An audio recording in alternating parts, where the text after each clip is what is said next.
হরিণাকুণ্ড ঝিনাইদহ জেলার একটি উপজেলা। হরিণাকুণ্ড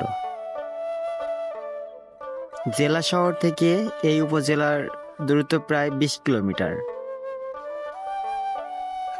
অনেকের কাছে হরিণাকুণ্ড বাউল সাধু সাধক হিসেবে পরিচিত, কেননা এখানে জন্মগ্রহণ করেছেন বাউল ফকির লালন শাহ, যার গান দেশ বিদেশে আলোড়ন সৃষ্টি করেছে।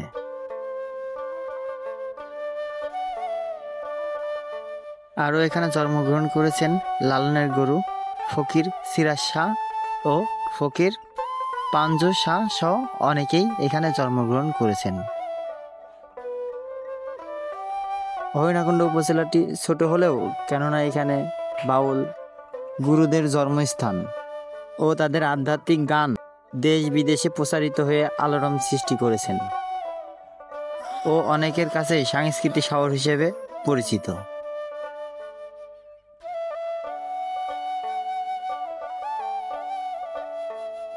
শহরটিতে প্রথম প্রবেশ করতেই চোখে পড়বে একটি একতারা মোড়।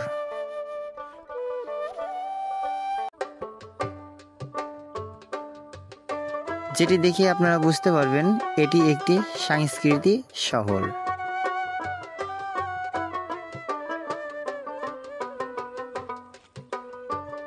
এছাড়াও একতারা মোড় থেকে একটু সামনের দিকে এগিয়ে গেলেই দেখতে পারবেন উপজেলা মোড়।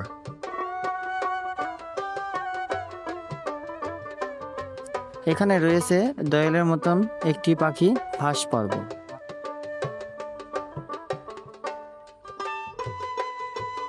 পাশে রয়েছে হরিণাকুণ্ড ফুটবল মাঠ, এখানে প্রতিযোগিতায় খেলা হয়। বাউল সাধু সাধকের শহর হওয়ার কারণে অধিকাংশ প্রতিষ্ঠান লালনের নামে প্রতিষ্ঠিত। সরকারি লালন শাহ কলেজটি দেখতে পারবেন হরিণাকুণ্ড থেকে কুষ্টিয়া রোড যেতে। হরিণাকুণ্ডতে একটি দর্শনীয় স্থান হলো 7 ব্রিজ, আর 7 ব্রিজ হরিণাকুণ্ড থেকে প্রায় 7 কিলোমিটার দূরে।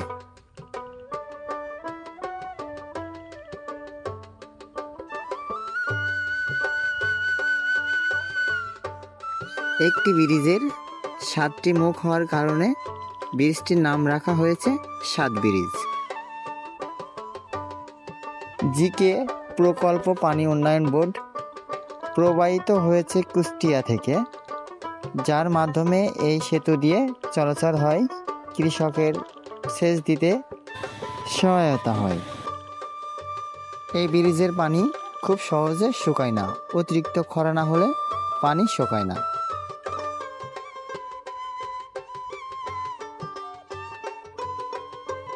জায়গাটি কি দারুণ না বলুন। প্রতি শনিবার ও মঙ্গলবার বিকেলে 7 ব্রিজে হাট বসে।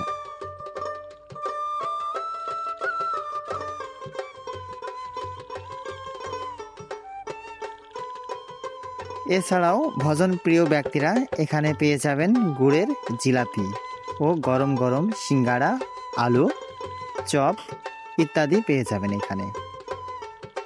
বড়গুলো দেখতে কতই না মিষ্টি বলুন, যেমন গরম তেমন স্বাদ। যারা আমাদের হরিণাকুণ্ডতে আসবেন অবশ্যই 7 ব্রিজ নামে এই স্থানটিতে একবার ঘুরে আসবেন।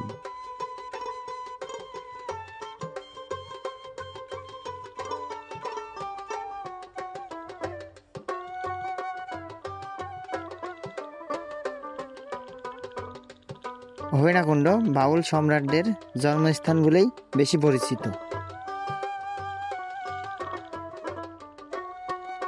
এ শহরে আসলে লালন শাহের গুরু ফকির সম্রাট সিরাজ শাহ ও পাঞ্জু শাহের মাজার একবার দেখে আসতে পারেন।